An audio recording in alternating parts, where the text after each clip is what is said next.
H and every thing تھی اس کے اوپر، یا صرف عقائد یا جن چیزوں پہ یقین رکھنا ہے وہ چیزیں تھیں اور باقی معاشرت ان کے اوپر چھوڑ دی گئی تھی؟ یہ جو تختیاں ہیں یہ پتھر کی بھی ہو سکتی ہیں یہ، اور یقیناً پتھر ہی کی آپ کہیے کہ یہ تختیاں تھیں، وہ پتھریلا ایک علاقہ۔ ایک یہ بات، دوسرا یہ کہ 10 کمانڈمنٹس جیسے ہم کہتے ہیں 10 احکام اللہ سبحانہ و تعالیٰ نے حضرت موسیٰ علیہ السلام کو دیے تھے۔ اب وہ 10 احکام ان میں عقائد بھی تھے اور ان میں اعمال بھی تھے، ٹھیک ہے، یعنی کہ جیسے اللہ کی توحید ہے، شرک سے جیسے منع کیا گیا، والدین کے بارے میں تاکید کی گئی، کچھ رشتہ داروں کے بارے میں کہا گیا، جیسے قرآن مجید میں بھی کئی جگہوں پر ان باتوں کو بیان کیا گیا، لا تعبدون الا اللہ وبالوالدین احسانا۔ اسی طرح کر کے آگے بھی رشتہ داروں کا، یتامہ کا، مساکین کا ذکر ہوتا ہے، اور زنا کے بارے میں جیسے اس سے منع کیا گیا، جیسے سبت کا جو دن ہے وہ کہا گیا کہ یہ عبادت کا دن تمہارے لیے مقرر کیا گیا۔ تو اس طرح کوئی 10 احکام حضرت موسیٰ علیہ السلام کو دیے گئے تھے۔ صحیح۔ پھر یہ بھی بتائیے گا کہ تورات ایک خاص انداز میں نازل کی گئی نا، موسیٰ علیہ السلام کو اللہ رب العزت نے بلایا ہے 30 دن کے لیے، اور اس کے بعد وہ پھر تختیاں الواح کی صورت میں وہ دی گئی ہیں۔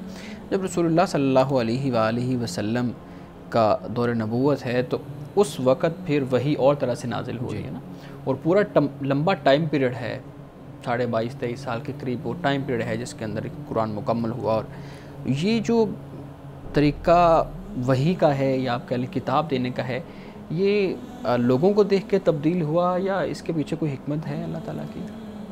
پہلی بات، اللہ سبحانہ و تعالیٰ اس کا علم رکھتا ہے، اس نے اپنے بندوں سے جو خطاب کرنا ہے اس کے مختلف انداز اس نے اختیار کیے ہیں، جسے قرآن مجید نے بھی بیان کیا ہے کہ اللہ سبحانہ و تعالیٰ یا تو اشارہ اور کنایہ یہ ہے، یا اللہ سبحانہ و تعالیٰ کلام کرتا ہے جیسے حضرت موسیٰ علیہ السلام سے کلام کیا، یا یہ ہے کہ اللہ سبحانہ و تعالیٰ فرشتے کو بھیجتا ہے، تو جیسے حضرت جبریل علیہ السلام آئے۔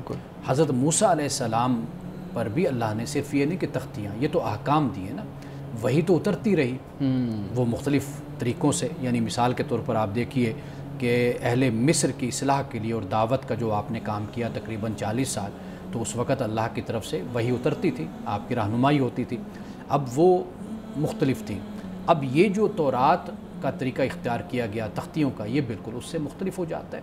تو گویا کہ ایسا معلوم ہوتا ہے کہ چونکہ قوم یہود جو بنی اسرائیل ہیں، ان کا مزاج کچھ ایسا تھا کہ یہ محسوسات اور ظاہر کو دیکھنا چاہتے تھے، تو اللہ سبحانہ و تعالیٰ نے ان کے لیے پھر وہ تختیاں اس کا اہتمام اس لیے کیا تاکہ ان کو یہ پتہ چل جائے کہ یہ احکام ہیں جو ہمارے پاس ایک سولڈ اور ایک ٹھوس شکل میں ہمارے پاس موجود ہیں۔ بالکل ٹھیک جی، مولانا صاحب اگلی آیت۔ اب اس کے بعد یہ فرمایا کہ سأصرف عن آیاتی الذین یتکبرون فی الارض بغیر الحق، کہ میں اپنی نشانیوں سے ان لوگوں کو پھیر دوں گا جو زمین میں ناحق گھمنڈ کرتے ہیں، تکبر کرتے ہیں۔ یعنی اس میں جو بات بیان کی، انسان 2 طرح کے ہوتے ہیں۔ ایک انسان وہ ہوتا ہے کہ جو اپنی آنکھیں، اپنے کان کھلے رکھتا ہے، اپنے دل کھلا رکھتا ہے، اور چیزوں کو ویسے سمجھنے کی کوشش کرتا ہے جیسے وہ ہیں، جیسے رسول اللہ صلی اللہ علیہ وسلم نے بھی اللہ کی بارگاہ میں یہی دعا کی تھی کہ یا اللہ جیسی جو چیز ہے مجھے ویسے وہ دکھا، یعنی اس میں وہ کجی نہیں اس کی معرفت مجھے عطا کر جیسے وہ چیز ہے۔ ایک تو انسان کی یہ قسم ہوتی ہے۔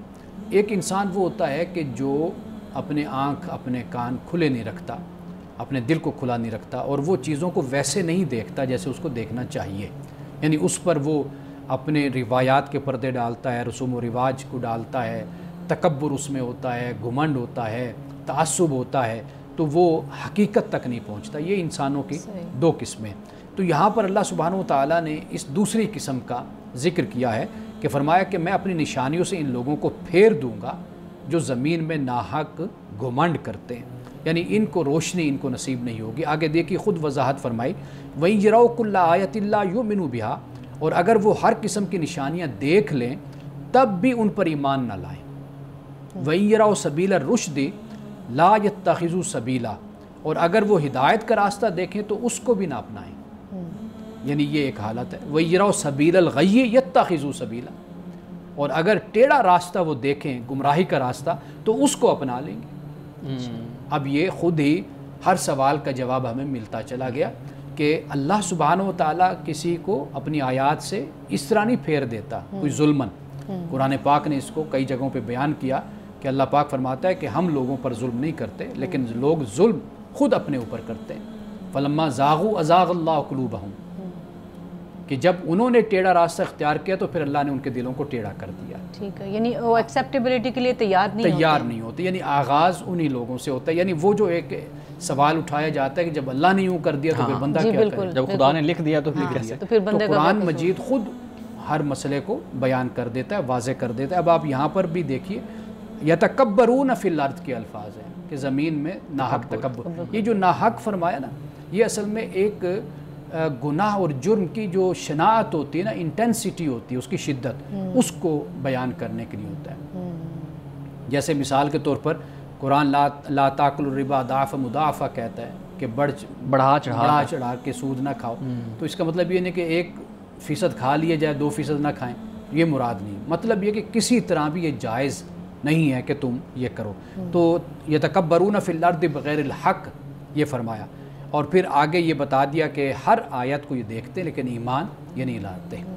صحیح. ناظرین کرام، یہاں وقت ہوا چاہتا ہے ایک بریک کا، ہمارے ساتھ رہیے گا.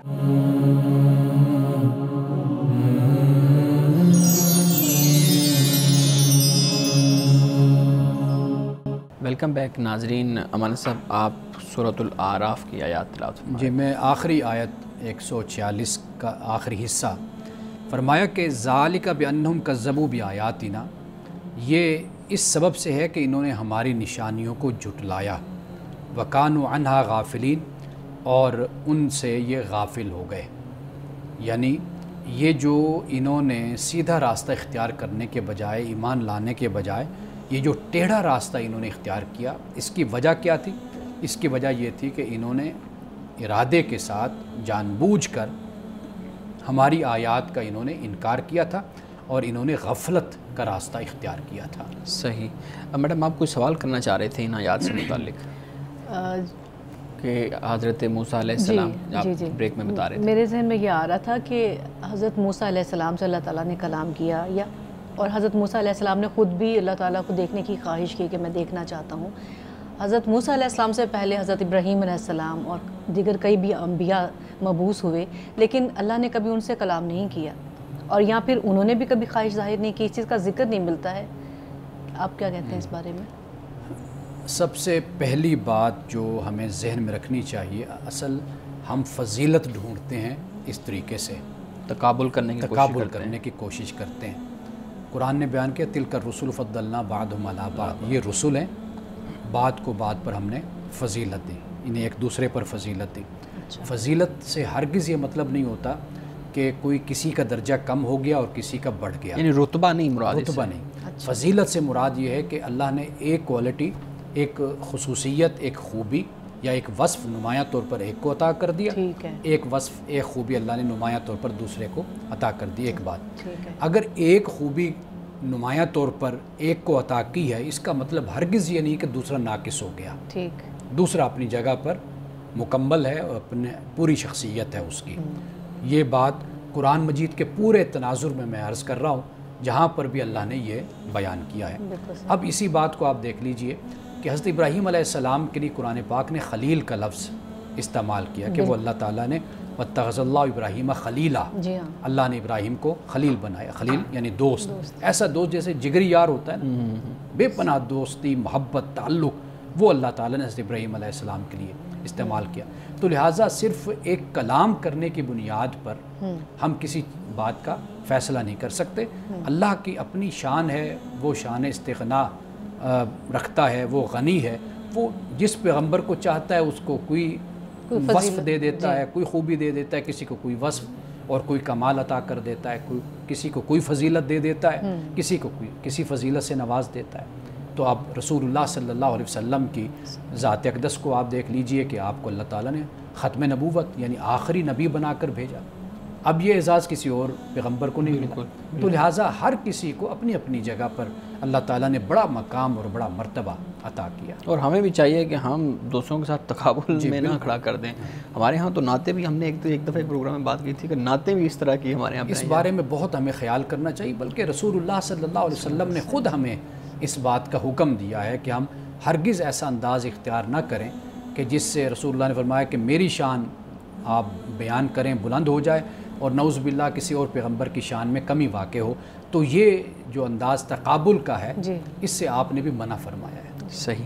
ہمارے صاحب آیت نمبر 146 کے اندر یہ بات ہو رہی ہے کہ اب اللہ رب العزت ان کی وہ ہٹ دھرمی کو بیان کر رہے ہیں کہ ان کے سامنے آپ نشانیاں بھی لے آئیں گے, ان کو جتنا مرضی راہ دکھا لیں گے, یہ بھی مان لانے والے نہیں ہیں. اچھا, ایک طرف یہ بیان کیا جا رہا ہے کہ یہ مان لانے والے نہیں ہیں, جبکہ دوسری طرف اس کے بعد بھی ان کو نشانیاں دکھائی جا رہی ہیں. یعنی موسیٰ علیہ السلام اپنی قوم کی جو ان کی خواہشات ہیں ان کو پورا کرنے کی کوشش کر رہے ہیں, یا جو قبیلے والے قوم والے لوگ کہہ رہے ہیں ان چیزوں کو پرووائڈ کرنے کی کوشش کر رہے ہیں. نشانیاں تو پھر بھی دکھائی جا رہی ہیں. حجت تمام کی جاتی ہے نا, یعنی کسی کے پاس کل کوئی بہانہ نہ رہے.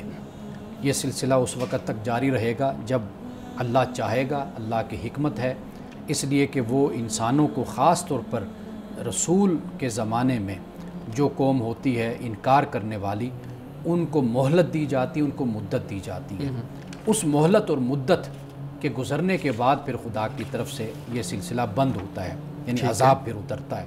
تو لہٰذا یہ اسی لیے ساتھ ساتھ جاری ہے کہ بھئی ہدایت بھی ساتھ ساتھ جاری ہے, اور وہ لوگ کہ جو اپنی گمراہی میں, اپنے تعصب میں اور دشمنی میں, عداوت میں وہ انتہا تک پہنچ گئے, ان کے بارے میں یہ اللہ تعالیٰ نے یہاں پر بیان فرمایا ہے. صحیح, بہت شکریہ مانے صاحب. آج کی آپ کی قرآن کریم سے متعلق گفتگو ختم ہو گئی ہے, تو میں آپ کے سامنے کچھ سوالات مزید ہیں. اگر آپ کہیں تو ایک آیت ہے کہ تاکہ بالکل ایک بات بات مکمل ہو جائے گی. فرمایا والذین کذبوا بآیاتنا, اور وہ لوگ جنہوں نے ہماری آیات کو جھٹلایا, ولقاء الآخرۃ, اور آخرت کی ملاقات کو. آخرت میں ملاقات کس سے ہونی ہے؟ اللہ سبحانہ وتعالیٰ سے ملاقات ہونی ہے. قرآن مجید نے اس کو بھی کئی اور مقام پر بھی بیان کیا ہے. حبطت اعمالہم, ان کے اعمال ضائع ہو گئے. هل یجزون الا ما كانوا یعملون, اور وہ بدلے میں وہی پائیں گے جو وہ کرتے تھے. یعنی جو انہوں نے عمل کیا وہی ان کو اس کی جزا یا سزا آپ کہہ لیجئے وہ ان کو دے دی جائے گی. اب یہاں پر آپ یہ دیکھیے کہ آیات کو جھٹلایا, کائنات میں موجود ہیں, سارا کچھ نظر آ رہا ہے. جیسے میں نے پہلے بیان کیا, دو لوگوں کی میں نے مثال ظاہرہ کر رہے ان کی ہیں, نفسیات کو میں نے بیان کیا, سب کچھ سامنے ہے. اور دوسرا کیا ہے؟ آخرت کی ملاقات کو, اس کو بھی جھٹلایا. اور پھر ہوا کیا؟ ممکن ہے کہ یہ سب کچھ کرنے کے ساتھ ساتھ کوئی ایسے اعمال بھی ہوں جو وہ کر رہے ہوں اور ان اعمال کا کوئی نتیجہ نہیں نکلا. یعنی وہ برے اعمال ان کے ہو سکتے ہیں کہ انہوں نے جو اسلام کے خلاف سازش کی, پیغمبر کے خلاف کی, وہ یہ سمجھتے ہیں کہ شاید ان سے کوئی نتیجہ اخذ ہوگا, کوئی نتیجہ نکلے گا, تو وہ بالکل زمین سے لگ گئے اور ختم ہو گئے وہ. اور یہ کیا ہے؟ یہ سب کچھ فرمایا کہ ان کے اعمال کا بدلہ ہے جو وہ کرتے رہے ہیں. مانا صاحب بہت شکریہ. مانا صاحب پچھلے دنوں برطانوی عدالت کا ایک فیصلہ آپ کے سامنے آیا, مجھے یاد ہے ہم اس کو دونوں ڈسکس کر رہے تھے, اسی پہ میں آپ کی رائے لینے کی کوشش کروں گا. آپ بتائیے گا وہ فیصلہ, میں ذرا مختصر بتا دوں. وہ فیصلہ یہ کہ جو جنس ہے مرد اور عورت, اصل میں بنیادی طور پہ یہ دو ہی ہیں. اب لوگ جو ٹرانس ہو جاتے ہیں, یعنی اپنی جنس تبدیل کروا لیتے ہیں, اس کے بعد پھر اپنی شناخت کو بدل لیتے ہیں, اس کی بنیاد پہ یہ کہا گیا کہ نہیں, شناخت صرف مرد اور عورت ہی ہے. اس پہ میں آپ سے پوچھنا چاہوں گا کہ اگر کوئی نفسیاتی طور پہ مرد یا خاتون یہ سمجھتی ہے کہ اس کے اندر ایک خاص جینڈر والی جو فیلنگز ہے وہ نہیں ہے, بلکہ اس کو کنورٹ کرا لینا چاہیے, اور اس کی بیس پہ یہ جو ہے نا وہ فیصلہ آیا, آپ کی اس پہ کیا رائے ہے؟ یہ جو فیصلہ ہے اس میں یہ بتایا گیا ہے کہ بنیادی طور پر یعنی جس جنس میں انسان کی پیدائش ہوئی ہے, وہ پیدا مرد ہے تو وہ پیدائش ہوئی تو مرد ہے, اور جو پیدائش عورت کی حیثیت سے یعنی لڑکی کی حیثیت سے ہوئی تو وہ پھر اسی طرح اس کی پہچان, اس کی آئیڈینٹی, یہ شناخت اس کی بنے گی. یہ فیصلہ اس حوالے سے تھا. جی. اور اگر ہم یہ اپنی اسلامی روایت میں اور اسلامی فقہ میں بھی ہم اس کا اگر مطالعہ کریں نا, تو وہاں پر بھی ہمیں واضح طور پر یہ چیز ملتی ہے. اور فقہائے کرام نے انسان کی یعنی ایک شخص کی جو جنس ہے اس کو مختلف طریقوں میں تقسیم کیا ہے. صحیح ہے. یعنی مثال کے طور پر مرد اور عورت تو واضح طور پر ہے, انہوں نے اس کو خنثی میں بھی بیان کیا ہے. یعنی ایک خنثی مشکل ہے, ایک خنثی غیر مشکل, اس کو بھی بیان کیا. اسی طرح مخنث کو بھی انہوں نے بیان کیا. اچھا. اور اسی طریقے سے انہوں نے ایک مترجلہ یہ بھی بیان کیا، یعنی کہ یہ انسان کی بہت سی صورتیں بن جاتی ہیں. یعنی مثال کے طور پر ایک عورت ہے، اب وہ ہے تو حقیقت میں عورت، لیکن اس کا اٹھنے بیٹھنے کا طریقہ اور بات کرنے کا طریقہ وہ مردوں جیسا ہے. ٹھیک ہے. ٹھیک ہے. ایک عورت ہے، ایک مرد ہے، اب وہ ہے مرد ہی، لیکن اس کے انداز اٹھنا بیٹھنا، ہاتھوں کا، بولنے کا انداز جو ان سے ہے وہ اس کا دوسری جنس کی طرح ہے، عورت کی طرح ہے. اب اس پر تو کوئی اختلاف نہیں ہے نا. صحیح. اصل جو اختلاف پیدا ہوتا ہے وہ مخنث خنثی کے بارے میں جا کر، یعنی جس میں واضح دونوں علامات نہ ہوں. ہاں، خنثی کے بارے، یعنی مرد اور عورت دونوں کی طرح ہو، ملتا ہو. ٹھیک ہے. اب یہ جو چیزیں ہوتی نا، ان کو تو آج کے دور میں آپریشن کے ذریعے سے بھی حل کیا جا سکتا ہے. کسی ایک جنس کی طرف اس کو منتقل کیا جا سکتا ہے. کسی ایک جنس کی طرف اس کو کیا جا سکتا ہے.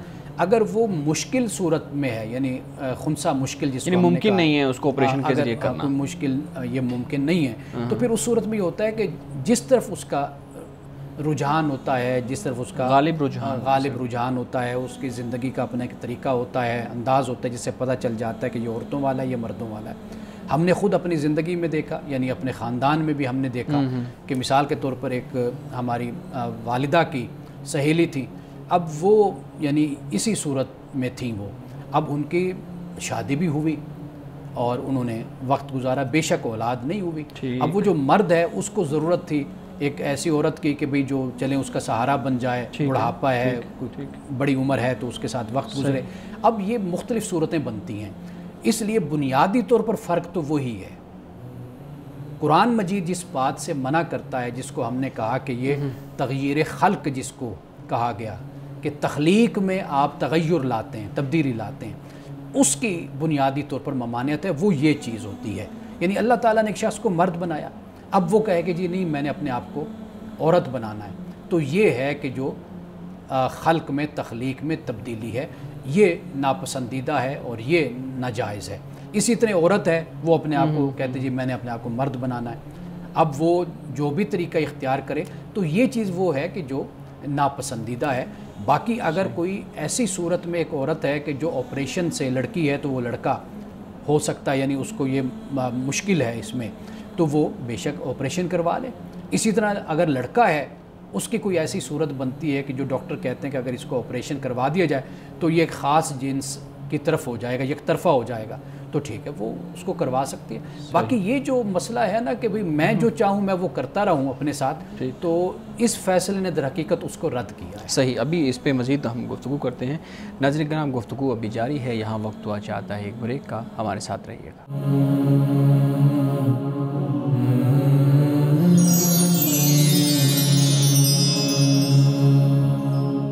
پروگرام میں ایک دفعہ پھر خوش آمدید. امان صاحب، ہماری گفتگو ہو رہی تھی کہ برطانوی عدالت نے فیصلہ کیا ہے کہ جو انسان ہے وہ اصل میں دو ہی جنس ہیں، مرد ہیں یا عورت ہیں. ان کو انہی دو گروپوں میں سے کسی ایک گروپ میں تقسیم کیا جائے گا، ان کی شناخت بنائی جائے گی. میں آپ سے پوچھنا یہ چاہوں گا کہ اسلام کے اندر جو جنس ہے اس کی پہچان کا معیار کیا ہے؟ جسمانی اعضاء ہیں، جیسے انسان کے پرائیویٹ پارٹس ہیں، یا یہ بال ہیں، یا خاص جو ہے نا وہ شکل و صورت ہے، یا شناخت کی کوئی اور بھی چیز ہے؟ دیکھیے، دو لفظ ہمارے ہاں استعمال کیے جاتے ہیں سماجیات میں. ایک لفظ ہوتا ہے جنس، ایک ہوتا ہے صنف. ٹھیک ہے. یعنی آپ جسے ہم کہتے ہیں نا سیکس اور جینڈر. اب یہ دو لفظ ہیں. اب آپ کا جو سیکس ہے یہ در حقیقت اس چیز کو ڈیفائن کرتا ہے کہ سوسائٹی میں جو آپ کا جینڈر ہے، آپ کی جو سماجی شناخت ہے، وہ اس بنیاد پر آپ کی بنتی ہے. یعنی واضح بات ہے کہ اللہ سبحانہ و تعالیٰ نے دونوں کو جدا فیچرز دیے ہیں. بالکل صحیح ہے. مرد کا فیچر اور عورت کا فیچر علیحدہ ہے. ٹھیک ہے. یہ کوئی ایسا کوئی فلسفیانہ سوال نہیں ہے، کوئی منطقیانہ سوال نہیں کہ جس کو ہم حل نہ کر سکیں. یہ واضح طور پر یہ فرق موجود ہوتا ہے کہ یہ مرد ہے، یہ عورت ہے. تو لہٰذا جنس کی بنیاد پر اسلام کی جب ہم روشنی میں دیکھتے ہیں تو احکام اسی طریقے سے ہی نافذ ہوتے ہیں جنس کی بنیاد پر.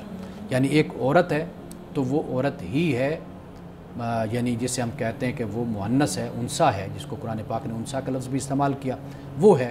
تو اس پر پھر احکام وہ عورتوں والے ہی نافذ ہوتے ہیں. اسی طرح جو مذکر ہے، مرد ہے، تو واضح بات ہے کہ اس پر پھر احکام اسی طریقے سے ہی نافذ ہوں گے. ٹھیک. باقی بنیادی جو تعلیم اور اصول ہیں وہ تو ہمیں قرآن سے اسلام نے ہمیں دے دیے، باقی جو معاشرے میں جو کچھ ہوتا ہے وہ اسی کی روشنی میں پھر آگے طے کیا جاتا ہے۔ لیکن مولانا صاحب یہ تو جنس کی پہچان کا معیار آپ نے جو ہے نا وہ بتا دیا۔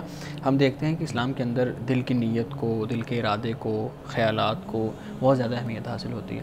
اب ایک طرف ایک شخص کے خیالات، اس کے احساسات، اس کے جو جذبات ہیں وہ اور طرف ہیں، اس کے جو جسمانی پارٹس ہیں وہ اور طرف ہیں، یعنی یہی ہماری بحث ہے نا کہ وہ کہہ رہا ہے کہ مجھے محسوسات میں یہ ہو رہا ہے اس لیے میں نے اس کو ٹرانس کر لینا ہے اور میں دوسری جنس کی طرف جا رہا ہوں۔ تو جب اسلام میں ان چیزوں کو اہمیت حاصل ہے تو اس معاملے کے اندر ان چیزوں کو اہمیت کیوں حاصل نہیں ہے؟ آپ یہ بتائیے کہ یہ معاملہ اکثریت کے ساتھ ہوتا ہے یا بہت کم لوگوں کے ساتھ ہوتا ہے؟ واقعی آپ کی بات ٹھیک ہے، نہ بہت کم ہونے لوگوں کے کے ساتھ برابر بالکل لوگوں کا ہے مسئلہ۔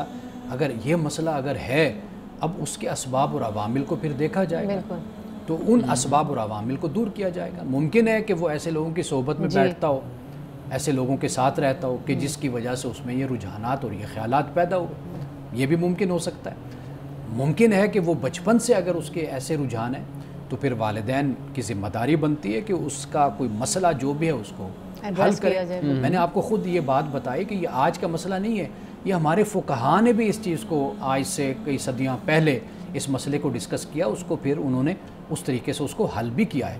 آج تو اور زیادہ ہمارے پاس سہولتیں موجود ہیں جس کی روشنی میں اب آپ دیکھ لیجئے کہ سائیکالوجسٹ ہیں، اس مسئلے کو وہاں پر بھی ڈسکس کیا جاتا ہے، کرتے ہیں مختلف ہمارے یعنی پلیٹ فارم آپ کہہ لیجئے، وہاں پر بھی ان مسائل کو ڈسکس کیا جاتا ہے۔ ایسے لوگوں کو یا ایسی جو جن کی آپ بات کر رہے ہیں ان کو نہ سنپ کیا جانا چاہیے، نہ ان کے خلاف کوئی جلوس نکالنے چاہیے، نہ ان پر کوئی کرٹیسائز کیا جانا چاہیے اور نہ ان کو کرش کرنے کی کوشش کرنی چاہیے، بلکہ ان کے ساتھ ڈائیلاگ، گفتگو، مکالمہ، اس کے ذریعے سے ان مسائل کو حل کرنا۔ یعنی آپ کو لگتا ہے کہ یہ کوئی مرض ہو سکتا ہے جس کی ریہیبلیٹیشن کا کام ہونا چاہیے؟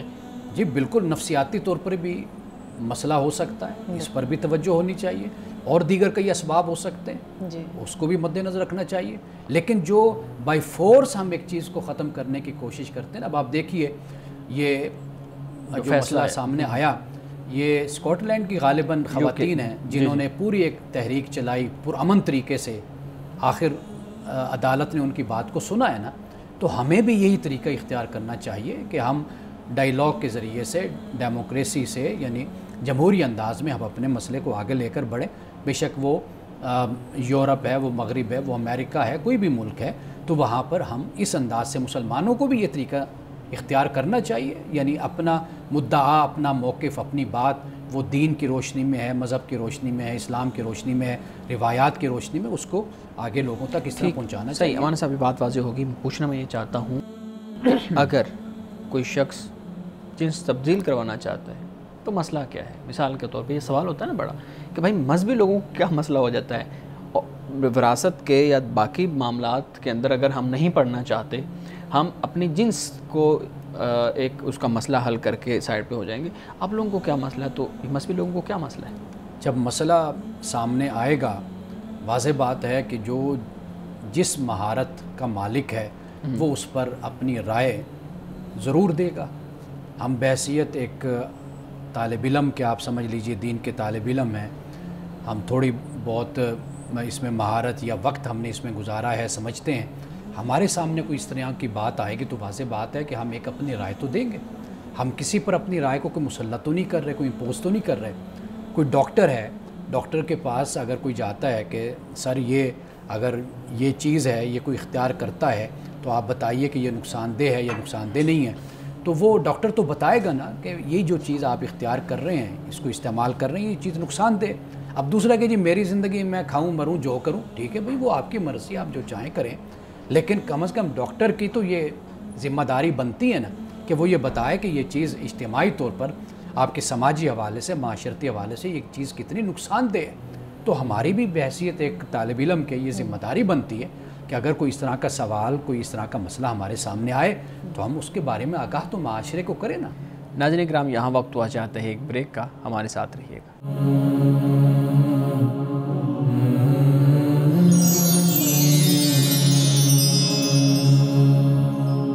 پروگرام میں ایک دفعہ پھر خوش آمدید۔ امان صاحب بہت مختصر میں چاہوں گا آپ کا کمنٹ۔ ہمارے ناظرین کی طرف سے سوال ہے کہ اگر کوئی شخص 3 جمعے نہیں پڑھتا تو کیا وہ کافر ہو جاتا ہے؟ کافر نہیں ہوتا وہ، لیکن رسول اللہ نے یہ فرمایا ہے کہ دل اس کا جو ہے اس پر مہر لگ جاتی ہے. یعنی مہر سے مراد یہ ہوتا ہے کہ جو احساس گناہ ہے نا وہ ختم ہو جاتا ہے. یعنی ممکن ہے کہ ایک جمعہ چھوڑے تو پھر اس کے اس میں ایک احساس ندامت پیدا ہو کہ یار میں نے جمعہ کیوں چھوڑا، پھر وہ دوسرا چھوڑ دے، پھر تیسرا، تو وہ گویا کہ پھر ایک مہر لگ جانے والی اس کی حالت ہوتی ہے. اور یہ یعنی مسلمہ اصول اور قاعدہ ہے کہ ایسا شخص کافر نہیں ہوتا، اس کو آپ فاسق کہہ لیں، فاجر کہہ لیں، گناہ کبیرہ کا مرتکب کہہ لیں، لیکن کافر نہیں کہہ سکتے.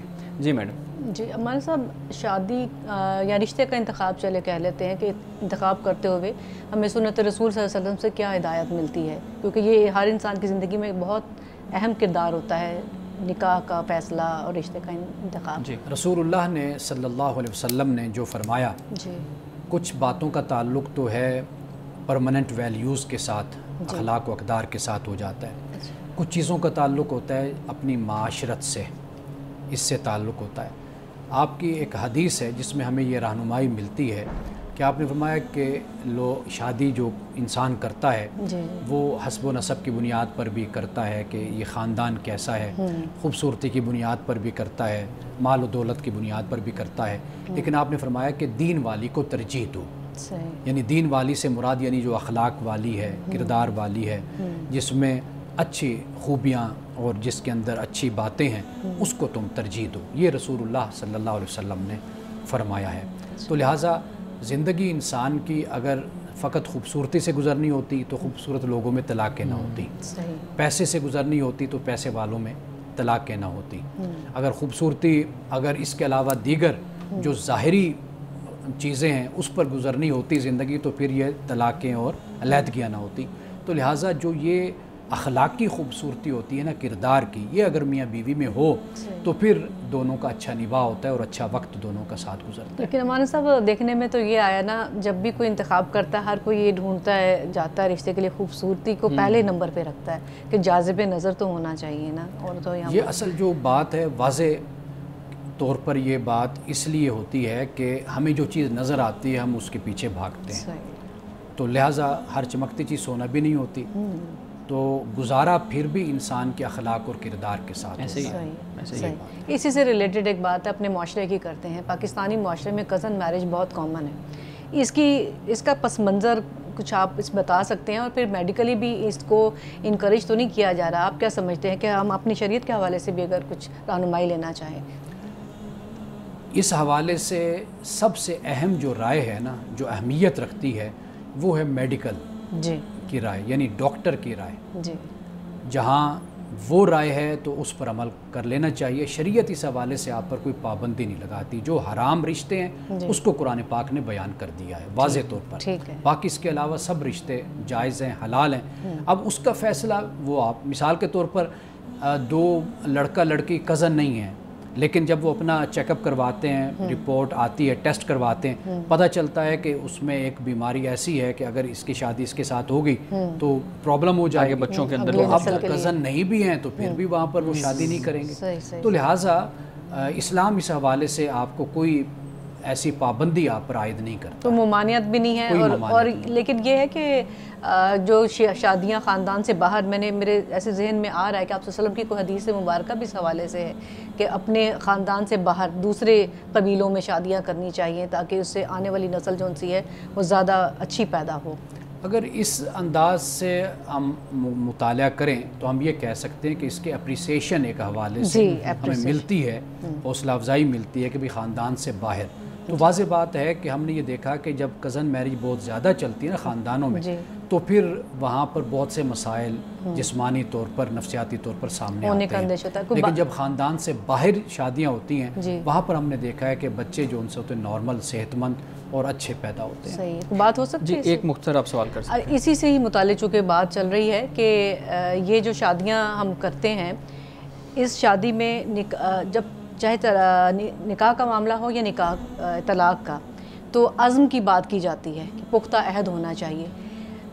نکاح کرتے ہوئے اگر کسی مرد کے دل میں یہ ہو کہ میں اس سے نکاح تو کر رہا ہوں لیکن میں جلدی سے چھوڑ دوں گا، ایٹ دا اسپاٹ اس کے ذہن میں یہی بات ہو، تو پھر ایسے نکاح کی کیا شرعی حیثیت رہ جاتی ہے؟ نکاح ظاہر پر ہوتا ہے، نکاح ہو جاتا ہے اپنی جگہ پر، اچھا، لیکن اگر کوئی شخص اس طرح کی نیت کے ساتھ کرتا ہے تو وہ خائن ہے، بددیانت شخص ہے، کل قیامت کے دن اللہ کی بارگاہ میں وہ ضرور اس کا جواب دہ ہوگا۔ یہ ایسے ہی ہے کہ کوئی شخص حق مہر بہت سے بڑا طے کر لیتا ہے اور نیت اس کی یہ ہوتی ہے کہ میں نے دینا کب ہے اس کو، میں دوں گا تو نہیں اس کو، تو یہ خیانت اس نے کی ہے، تو اس کا وہ اللہ کی بارگاہ میں جواب دہ ہوگا۔